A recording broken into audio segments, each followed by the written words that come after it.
आज हम यजकेल की पुस्तक में अध्याय 21 और 22 का अध्ययन करेंगे। अध्याय 21।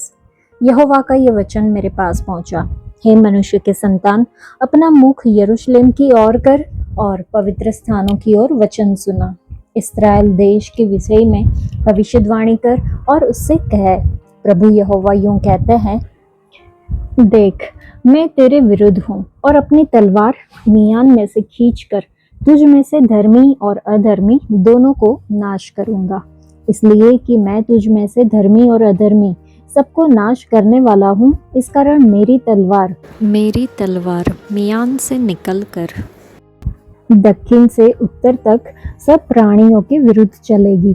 तब सब प्राणी जान लेंगे कि यहोवा ने मियान में से अपनी तलवार खींची है और वह उसमें फिर रखी न जाएगी।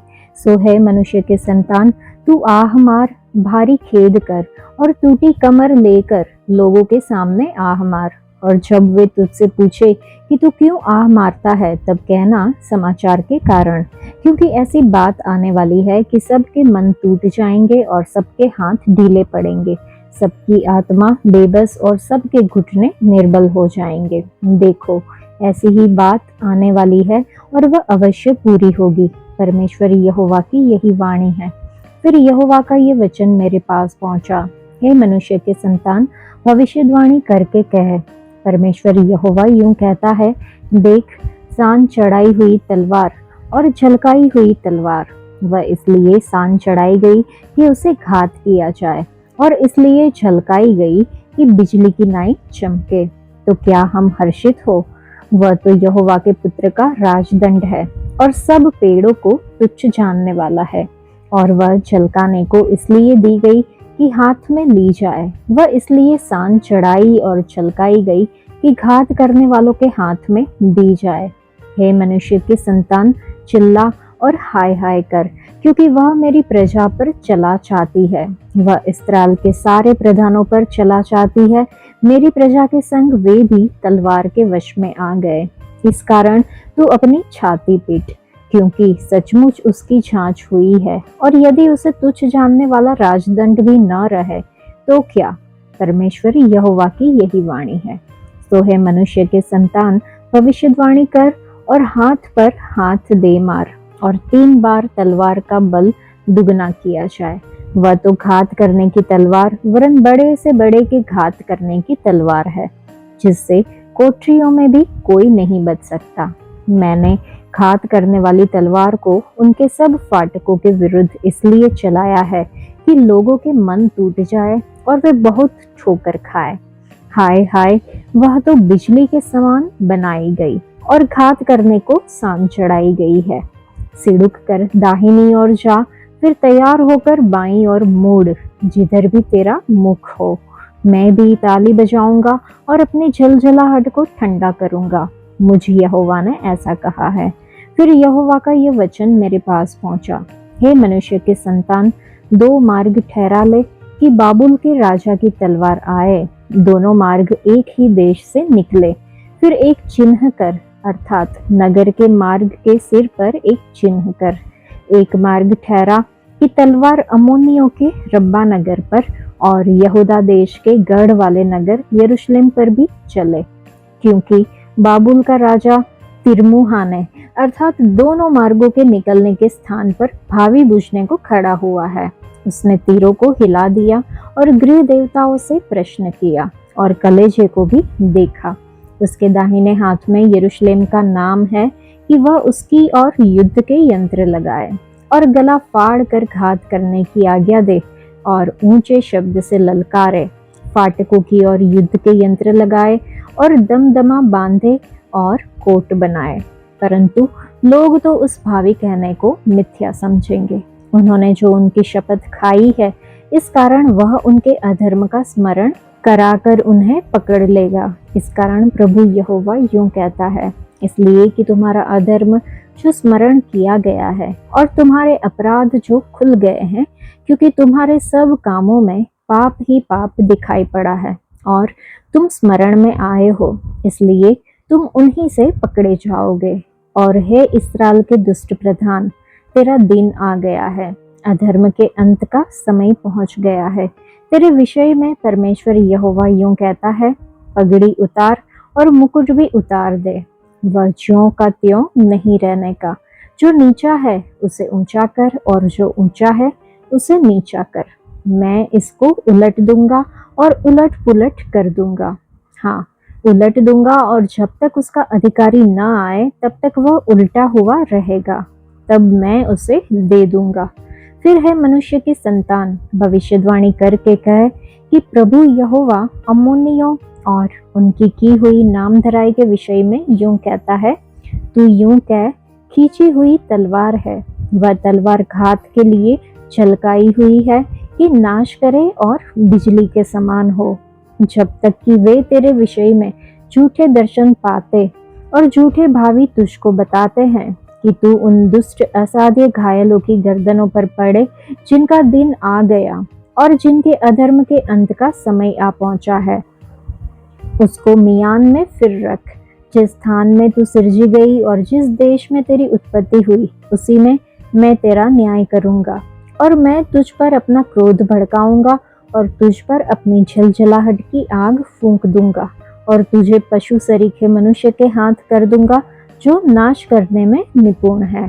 तू आग का कोर होगी, तेरा खून देश में बना रहेगा, तू स्मरण में न रहेगी, क्योंकि मुझ यहोवा ही ने ऐसा कहा है। यह अध्याय यरूशलेम और इस्राएल के लोगों पर मनोनीत न्याय को दर्शाता है।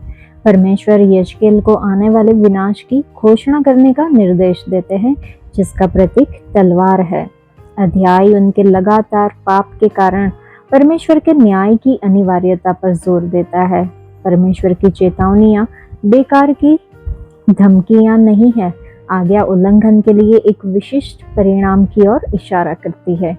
जवाबदेही का आह्वान देखते हैं। यह अध्याय किसी के कार्यों के लिए व्यक्तिगत और सामुदायिक जवाबदेही और पश्चाताप की आवश्यकता पर जोर देता है। न्याय में भी परमेश्वर नियंत्रण में रहते हैं। इसे अपने परमेश्वरीय उद्देश्य को पूरा करने के साधन के रूप में उपयोग करते हैं। परमेश्वर इस्राएल के इतिहास का उपयोग करके लोगों को अपने पाप से फिरने के लिए मनाते हैं। अगर हम यहूदियों के साथ जो हुआ उसे सच में देखें, तो हम देख सकते हैं कि अगर हम पाप करते हैं तो परमेश्वर के क्रोध से कोई बच नहीं सकता।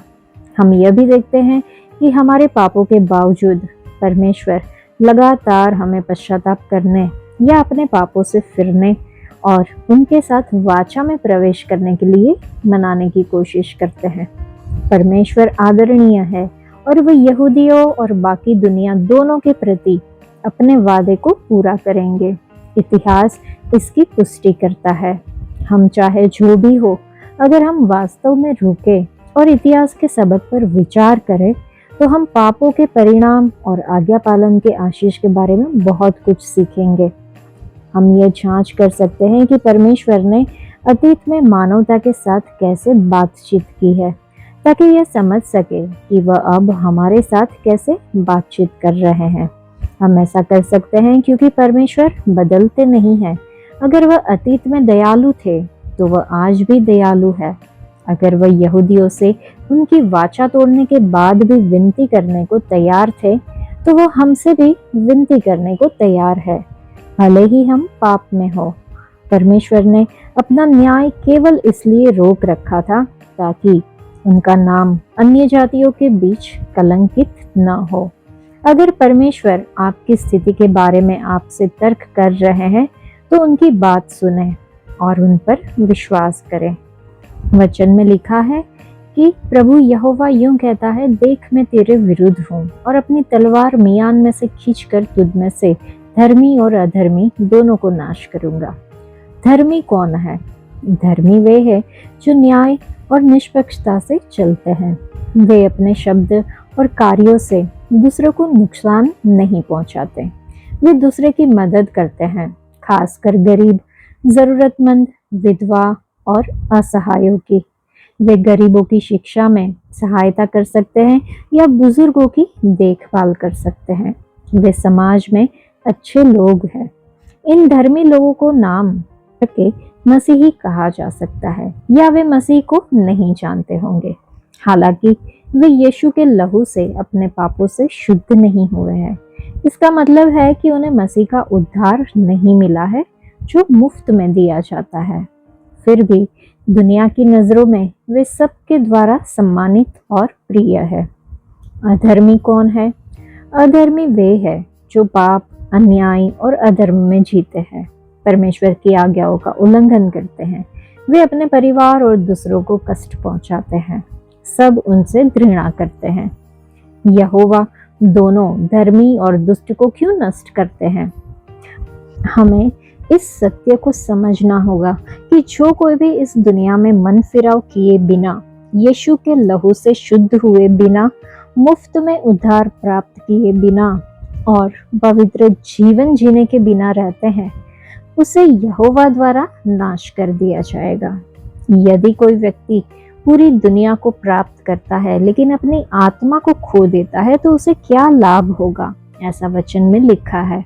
हम नियमित रूप से कलीसिया जा सकते हैं, आराधना कर सकते हैं और यहोवा के ऊपर निर्भर रह सकते हैं, लेकिन अगर हम आखिर तक उद्धार को थामे नहीं रहते और पवित्र जीवन नहीं जीते तो हम नष्ट हो जाएंगे। यहोवा चेतावनी देते हैं, लेकिन हमारे स्वर्गीय पिता का हृदय प्रेम से धड़कता है, इसलिए उन्होंने अपने चुने हुए भविष्यद्वक्ता और चिन्ह यजकेल से कहा।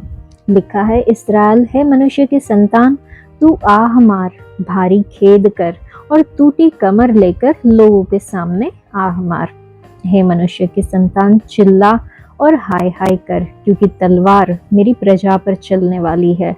तलवार के कारण मेरी प्रजा पर खौफ आ गए, इस कारण तू अपनी छाती पीट।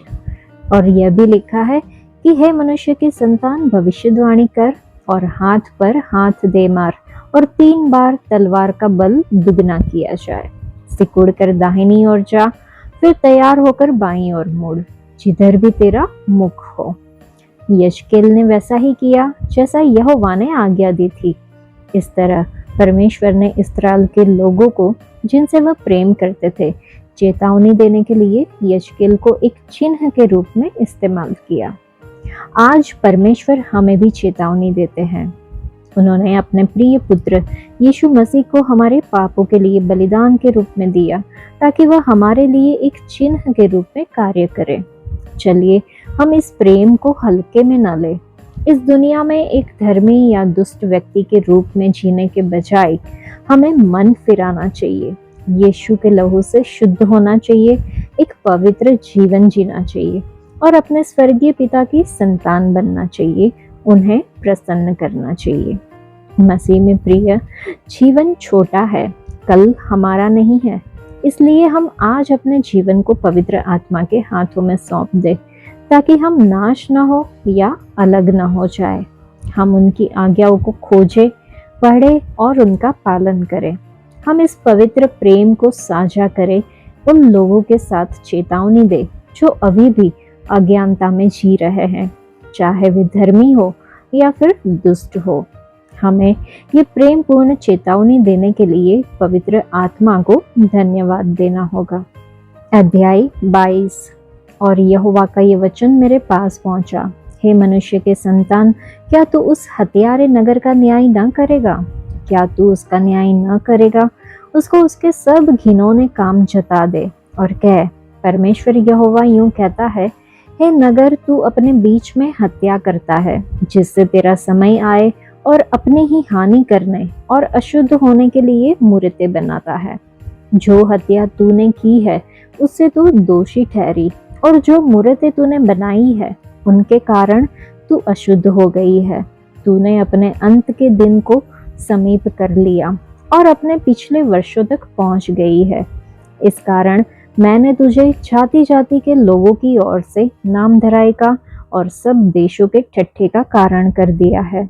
हे बदनाम, हे हुल्लड़ से भरे हुए नगर, जो निकट और जो दूर है वे सब तुझे ठट्ठों में उड़ाएंगे। देख, इस्राएल के प्रधान लोग अपने अपने बल के अनुसार तुझ में हत्या करने वाले हुए हैं। तुझ में माता पिता तुच्छ जाने गए हैं। तेरे बीच परदेशी पर अंधेर किया गया और अनाथ और विधवा तुझ में पीसी गई है। तूने मेरी पवित्र वस्तुओं को तुच्छ जाना और मेरे विश्राम दिनों को अपवित्र किया है। तुझ में लुच्चे लोग हत्या करने का तत्पर हुए और तेरे लोगों ने पहाड़ों पर भोजन किया है। तेरे बीच महापाप किया गया है। तुझ में पिता की देह उघारी गई। तुझ में ऋतुमती स्त्री से भी भोग किया गया है।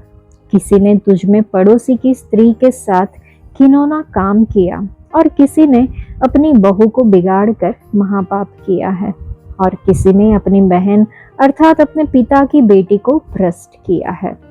तुझ में हत्या करने के लिए उन्होंने घूस ली है। तूने ब्याज और सुध लिया और अपने पड़ोसियों को पीस पीस कर अन्याय से लाभ उठाया और मुझको तूने भुला दिया है। प्रभु यहोवा की यही वाणी है। सो देख, जो लाभ तूने अन्याय से उठाया और अपने बीच हत्या की है, उससे मैंने हाथ पर हाथ दे मारा है। सो जिन दिनों में तेरा न्याय करूंगा, क्या उनमें तेरा हृदय दृढ़ और तेरे हाथ स्थिर रह सकेंगे? मुझे यहोवा ने यह कहा है और ऐसा ही करूंगा। मैं तेरे लोगों को जाति जाति में तितर बितर करूंगा और देश देश में छितरा दूंगा और तेरी अशुद्धता को तुझ में से नाश करूंगा और तू जाति जाति के देखते हुए अपनी ही दृष्टि में अपवित्र ठहरेगी। तब तू जान लेगी कि मैं यहोवा हूँ। फिर यहोवा का ये वचन मेरे पास पहुंचा। हे मनुष्य की संतान, इस्राएल का घराना मेरी दृष्टि में धातु का मेल हो गया है। वे सब के सब भट्टी के बीच के पीतल और रांगे और लोहे और शीशे के समान बन गए। वे चांदी के मेल के समान हो गए हैं। इस कारण प्रभु यहोवा उनसे यूं कहता है, इसलिए कि तुम सब के सब धातु के मेल के समान बन गए हो, देखो मैं तुमको यरूशलेम के भीतर इकट्ठा करने पर हूँ। जैसे लोग चांदी, पीतल, लोहा, शीशा और रांगा इसलिए भट्टी के भीतर बटोर कर रखते हैं कि उन्हें आग फूंक कर पिघलाए, वैसे ही मैं तुमको अपने कोप और झलझलाहट से इकट्ठा करके वहीं रखकर पिघला दूंगा। मैं तुमको वहां बटोर कर अपने रोष की आग से फूंकूंगा और तुम उसके बीच में पिघलाए जाओगे। जैसे चांदी भट्टी के बीच में पिघलाई जाती है, वैसे ही तुम उसके बीच में पिघलाए जाओगे। तब तुम जान लोगे कि जिसने हम पर अपनी जलजलाहट भड़काई है वह यहोवा है। फिर यहोवा का ये वचन मेरे पास पहुंचा। हे मनुष्य के संतान, उस देश से कह, तू ऐसा देश है जो शुद्ध नहीं हुआ और जलजलाहट के दिन में तुझ पर वर्षा नहीं हुई। तेरे भविष्यद्वक्ताओं ने तुझ में राजद्रोह की गोष्ठी की। उन्होंने गरजने वाले सिंह की नाई आहेर पकड़ा और प्राणियों को खा डाला है। वे रखे हुए अनमोल धन को छीन लेते हैं और तुझ में बहुत स्त्रियों को विधवा कर दिया है। उसके याजकों ने मेरी व्यवस्था का अर्थ खींच खांच कर लगाया है और मेरी पवित्र वस्तुओं को अपवित्र किया है। उन्होंने पवित्र अपवित्र का कुछ भेद नहीं माना और न औरों को शुद्ध अशुद्ध का भेद सिखाया है। और वे मेरे विश्राम दिनों के विषय में निश्चिंत रहते हैं, जिससे मैं उनके बीच अपवित्र ठहरता हूँ। उसके प्रधान हुंडारों की नाई अहर पकड़ते और अन्याय से लाभ उठाने के लिए हत्या करते हैं और प्राण घात करने को तत्पर रहते हैं। और उसके भविष्यद्वक्ता उनके लिए कच्ची लेसाई करते हैं। उनका दर्शन पाना मिथ्या है। यहोवा के बिना कुछ कहे भी वे यह कहकर झूठी भावी बताते हैं कि प्रभु यहोवा यूं कहता है। देश के साधारण लोग भी अंधेर करते और पराया धन छीनते हैं। वे दिन दरिद्र को पीसते और न्याय की चिंता छोड़कर परदेशी पर अंधेर करते हैं। और मैंने उनमें से ऐसा मनुष्य ढूंढना चाहा जो बाड़े को सुधारे और देश के निमित्त नाके में मेरे सामने ऐसा खड़ा हो कि मुझे उसको नाश न करना पड़े, परंतु ऐसा कोई न मिला। इस कारण मैंने उन पर अपना रोष भड़काया और अपनी जलजलाहट की आग से उन्हें भस्म कर दिया है। मैंने उनकी चाल उन्हीं के सिर पर लौटा दी है। परमेश्वर यहोवा की यही वाणी है। यह अध्याय पढ़ के हम समझ सकते हैं कि यरूशलेम को अब एक सुंदर शहर या परमेश्वर का शहर नहीं कहा जाता, क्योंकि उसने हिंसा, हत्या और कई निर्दोष लोगों और बच्चों की हत्या के माध्यम से निर्दोष लोगों का लहू बहाने का पाप किया था। उनके आदर्श देवता मोलेक को बलि के रूप में निर्दोष बच्चों का लहू बहाया गया था।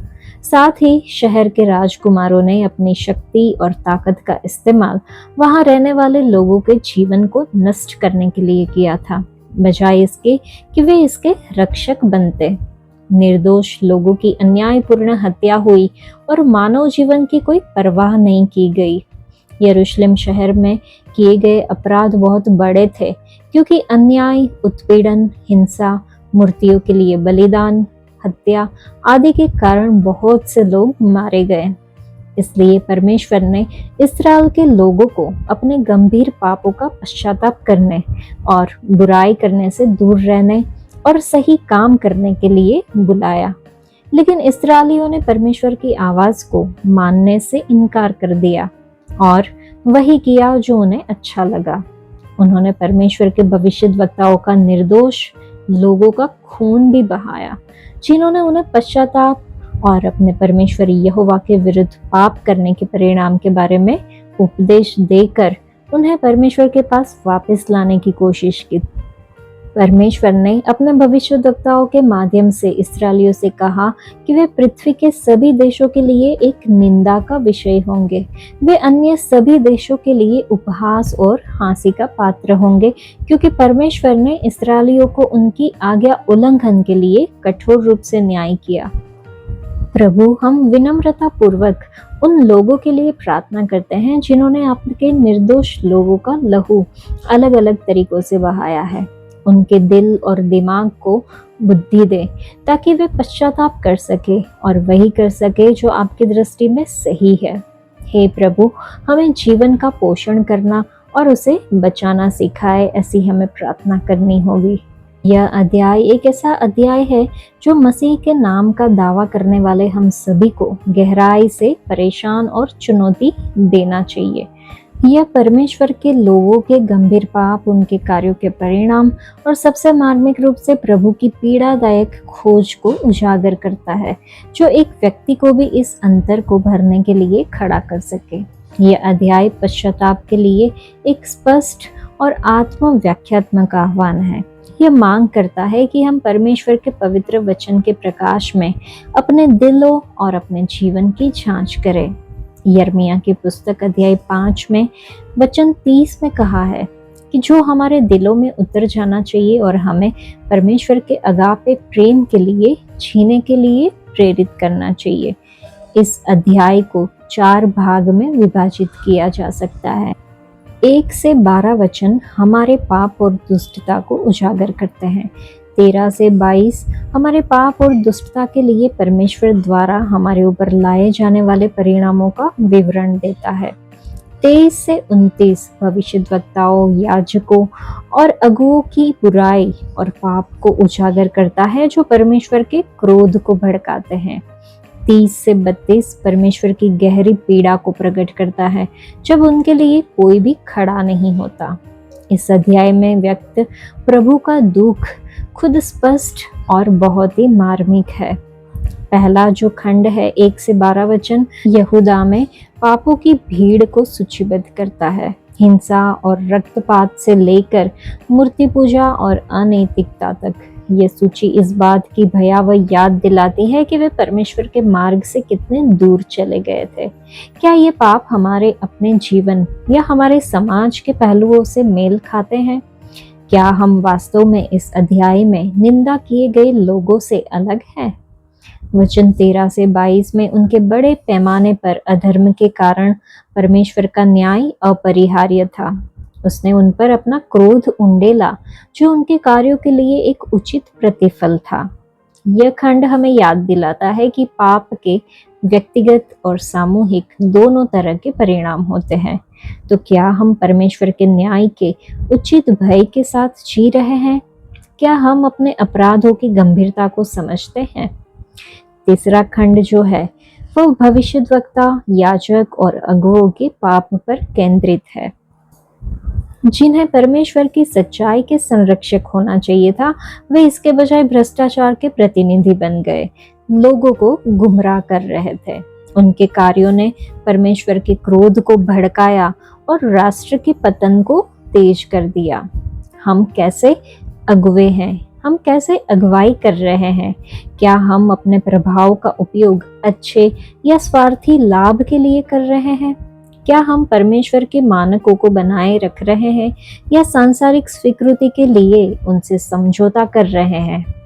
वचन 30 और उससे आगे अगर हम देखें तो यह खंड अध्याय का हृदय है, अध्याय का चरमोत्कर्ष, 30वां वचन जो हमारे विवेक को छेदना चाहिए।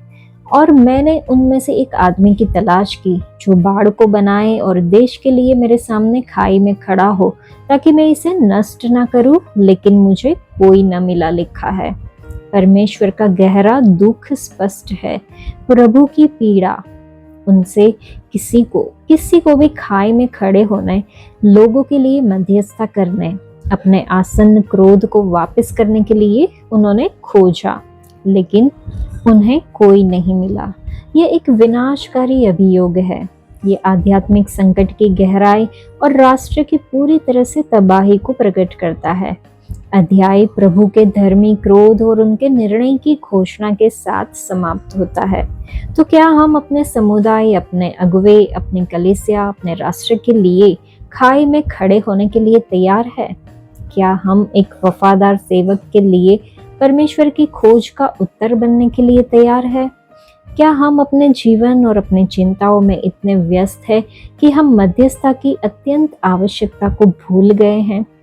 यह अध्याय केवल एक ऐतिहासिक विवरण नहीं है, ये पाप के लिए हमारी अपनी क्षमता और पश्चाताप की हमारी तत्काल आवश्यकता को दर्शाया गया एक दर्पण है। ये हमारे दिलों की जांच करने, अपनी कमियों को स्वीकार करने और परमेश्वर की दया की अत्यंत आवश्यकता वाले संसार में मध्यस्थ के रूप में उठने का आह्वान है। हम वे पुरुष और महिलाएं बने जिन्हें परमेश्वर खोज रहे हैं, जो मध्य में खड़े होंगे और उनकी कृपा के लिए विनती करेंगे। यह अध्याय एक ऐसा अध्याय है जो हमारा ध्यान आकर्षित करता है। यह हमें पाप की वास्तविकता, न्याय की निश्चितता और पश्चाताप और मध्यस्थता की अत्यंत आवश्यकता से रूबरू कराता है। यह हमें अपने दिलों की जांच करने और खुद से पूछने की चुनौती देता है कि क्या मैं समस्या का हिस्सा हूँ या मैं समाधान का हिस्सा हूँ? क्या मैं अपने आसपास नैतिक पतन में योगदान दे रहा हूँ या मैं परमेश्वर की सच्चाई के लिए दृढ़ हूँ? क्या मैं परमेश्वर के दुख में इजाफा कर रहा हूँ या मैं खुद को उनकी कृपा और सुलह के पात्र के रूप में पेश करता हूँ? अगर हम सोचें कि परमेश्वर ऐसे मनुष्य की खोज क्यों कर रहे थे, तो उन्होंने जो दुनिया और मानव जाति बनाई थी, उनके विनाश को रोकने के लिए देश के पापों के कारण वह सुरक्षात्मक दीवार जो मजबूत होनी चाहिए थी, ढह गई थी। कारण क्या था? लोगों के पाप और परमेश्वर की आज्ञाओं के प्रति उनकी अवज्ञा। बोझ से भरी बलिदान पूर्ण प्रार्थना के साथ नाके में खड़े होने के लिए एक मनुष्य की आवश्यकता है। दीवार में दरारों को बंद करने के लिए पवित्र आत्मा की मदद से आंसू, टूटन से भरी प्रार्थना की आवश्यकता है। उस समय इस्राएल में देखे गए वही पाप आज हमारे राष्ट्रों में भी पाए जाते हैं। हत्या, डकैती, नशीली दवाओं का दुरुपयोग, व्यभिचार, वेश्यावृत्ति, मानव तस्करी, झूठे भविष्यद्वक्ता, झूठे शिक्षक, मूर्ति पूजा और अनैतिक मनोरंजन जैसे पापों ने हमारे राष्ट्र, परिवार और आत्माओं की दीवारों को असुरक्षित छोड़ दिया है। अब्राहम के समय में परमेश्वर ने कहा कि अगर उसे 10 धर्मी लोग मिल जाए तो वह सदोम को नष्ट नहीं करेंगे, लेकिन यहाँ परमेश्वर नाके में खड़े होने के लिए सिर्फ एक मनुष्य की तलाश कर रहे हैं। पवित्र आत्मा हमें वह व्यक्ति बनने का बोझ दे, ऐसी प्रार्थना करे। इतना ही नहीं, जब हम आंसू बहाते हैं और आत्माओं के लिए भारी बोझ से दंडवत करते हैं, तो परमेश्वर हमारे माथे पर सुरक्षा के लिए एक चिन्ह अंकित करते हैं। तो प्रियजनों, पवित्र आत्मा हमें प्रार्थना की भावना से भर दे और हमें वह बनने में मदद करे जिसे परमेश्वर चाहते हैं। तो क्या हम नाश होने वाले लोगों के लिए खड़े हैं? ये हमें खुद को पूछना होगा। आज के लिए इतना ही। परमेश्वर आप सबको आशीष दे। धन्यवाद।